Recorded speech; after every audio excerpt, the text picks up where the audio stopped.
Assalamualaikum warahmatullahi wabarakatuh dan salam sejahtera. Kita berjumpa lagi pada program Kapsul BHTV untuk membicarakan mengenai Liga Perdana Inggeris bagi musim 2017-2018. Dan untuk minggu ini, minggu kedua, kita agak berbeza sedikit persembahannya sebab kita buat di luar daripada studio. Dan hari ini kita rasa betul sebab kita menyebut seorang dari tetamu istimewa yang mungkin anda kenal, yaitu saudara John Dykes. Thank you for coming. Harian, thank you very much for having me. I apologize, my bahasa is not very good. I have none, but I'll do this in English if I can. Yeah, it's great to be with you. Yeah. John Dykes sebelum ni selama 2 tahun berada di London untuk bertugas bersama dengan Liga Perdana Inggeris, dan beliau kembali semula ke Singapura untuk membuat program khas bersama dengan Fox Sport. So my first question is, tell us about your new show with us, Fox Sports Network. Yeah, I will do. Firstly, great show. I saw what you do, and I think it's really important.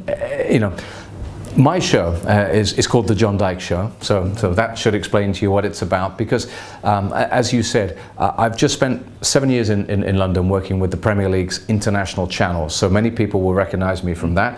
Before that, I had 13 years based in Singapore but broadcasting around Asia, including Malaysia, with ESPN Star Sports, and I was hosting shows like Matchday Live and Football Focus, so I have a lot of audience around Asia, people who've been watching me for many years. So now with the John Dykes Show on Fox Sports, I'm making 3 shows a week on Monday, Wednesday and Friday, but also I'm working on digital content on the website, on social media, and what I'm doing is I'm talking about what's happening in Premier League football, and I'm talking to and with Asian football fans, because I know that in Malaysia and beyond Malaysia, around Asia, football fans love the Premier League.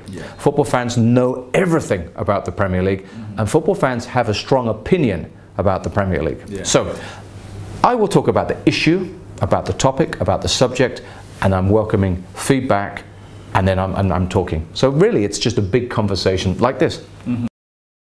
What do you think about EPL campaign this season? Can Chelsea retain the title? Oh, it's beginning to look really hard for Chelsea, isn't it? Even after one game. I'm not basing my opinion on one game. I'm basing my opinion on the summer. And they had a lot of problems. The Diego Costa situation is a problem because they didn't handle it well. Now it's upset the dressing room. Now the manager is unhappy. They're getting bad headlines. And they've got to play a game next week with 2 players suspended. They lost their first game against Burnley. You know, the defending champion. Okay, Chelsea have done this before. Remember Jose Mourinho? But Antonio Conte doesn't look happy, and Chelsea have got problems right now. So right now, to answer your question, I don't think Chelsea will defend their title. I think Arsenal will be good this year, and I think Arsenal will get back into the top 4 because Arsenal are tough again. Arsenal have got Holding in a 3-man defence. I like that. Kolasinac is really powerful. Arsenal need to be nastier. They need to be tougher. But my 2 favourites to win the league this year are the Manchester clubs. I think Manchester United have bought very well in the summer. Jose Mourinho was always good in the 2nd season, and Manchester City have bought really good players. They already had very good players, and Pep Guardiola, if he learns from the mistakes from last season, they will be my favourites. Manchester United or Manchester City. Now you'll notice I didn't mention Liverpool, which might upset people. Is this the question is this finally a Liverpool year? First game really drove it. I gave the suggestion that maybe it isn't Liverpool's year. I think we should always say, don't base too much on one game. I watched Liverpool in the pre-season, and I knew that they would be really good in attack. But you got 2 problems right now. The Coutinho situation is a problem because, okay, Salah is a good buy. Mane is a great player.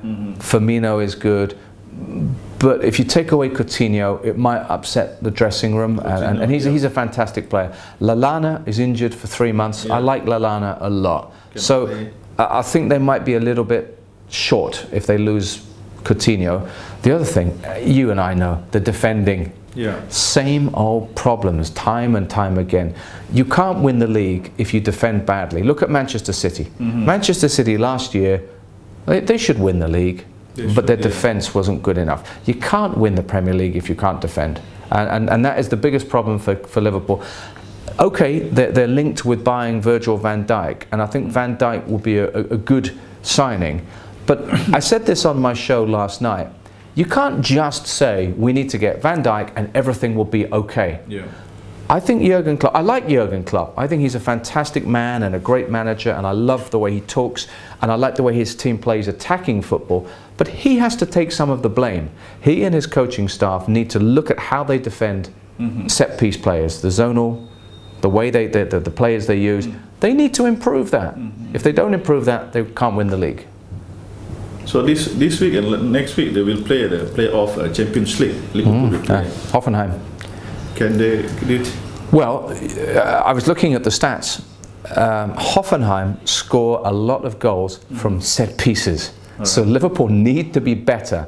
Hoffenheim have got a good young coach, but he's young. I think, you know, if Liverpool are going to have any ambition, they should beat Hoffenheim. Because actually, I think Liverpool are a team that could go a long way in the Champions League. Because on their day, they can beat anybody.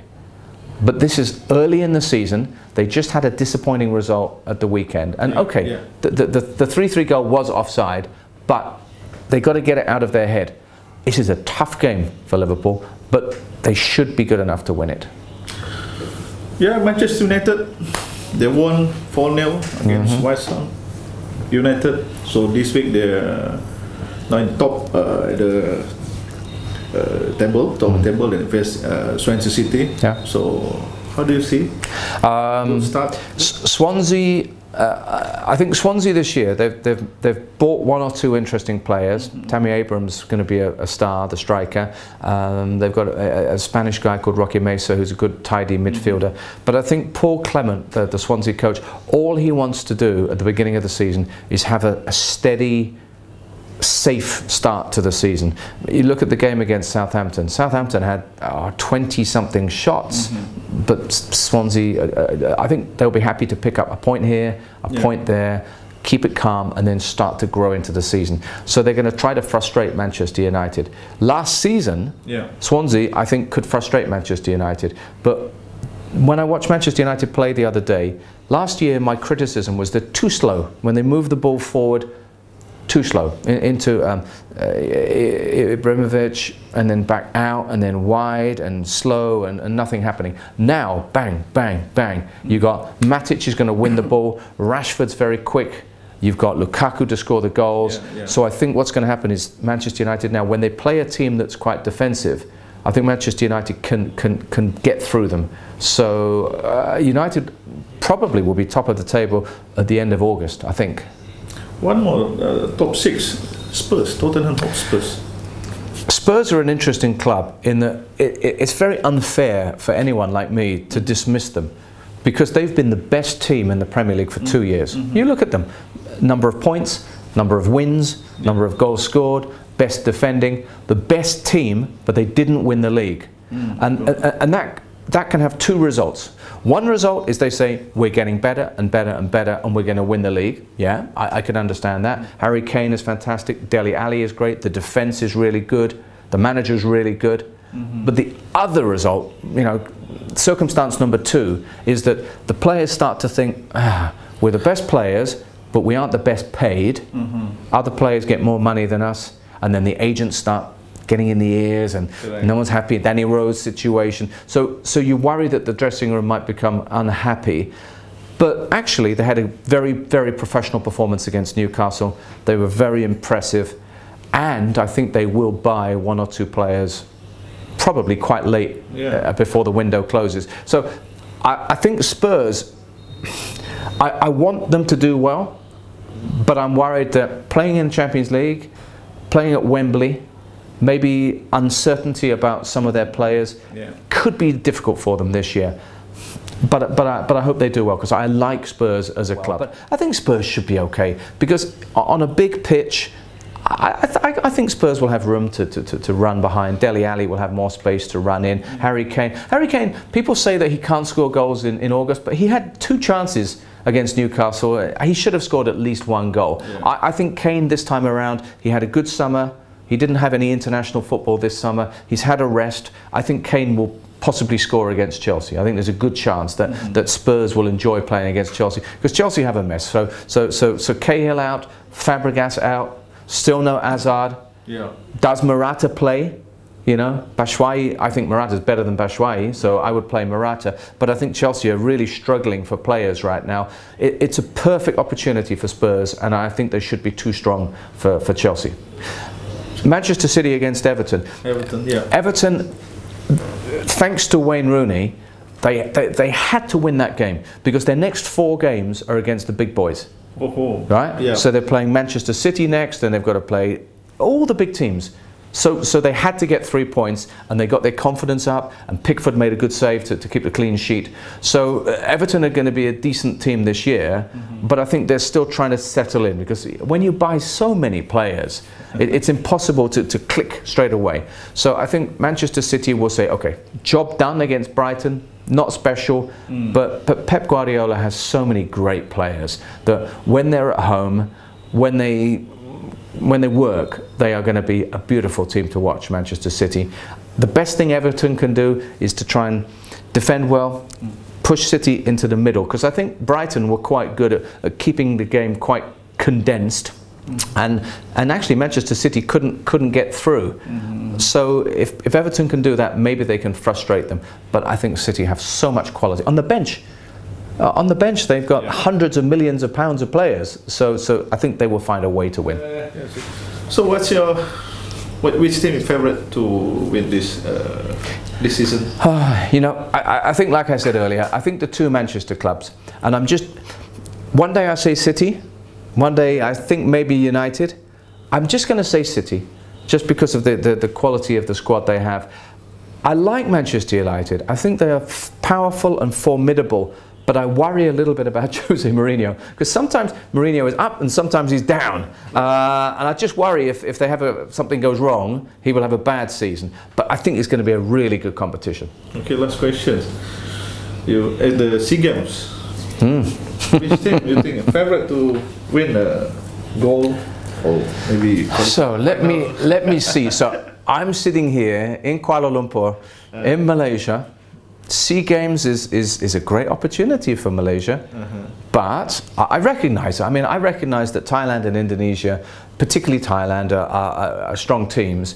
But I think, you know, the circumstances are such that Malaysia have a good opportunity. They look quite good in the first game, and then you got Singapore in the second game, which you know is a rivalry.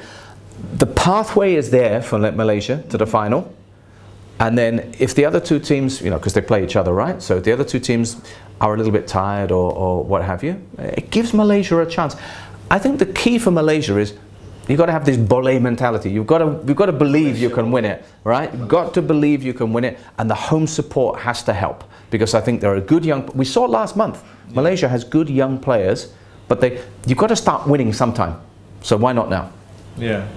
Thank you very much, sure. John. Good luck. Nice talking to you. Thank you.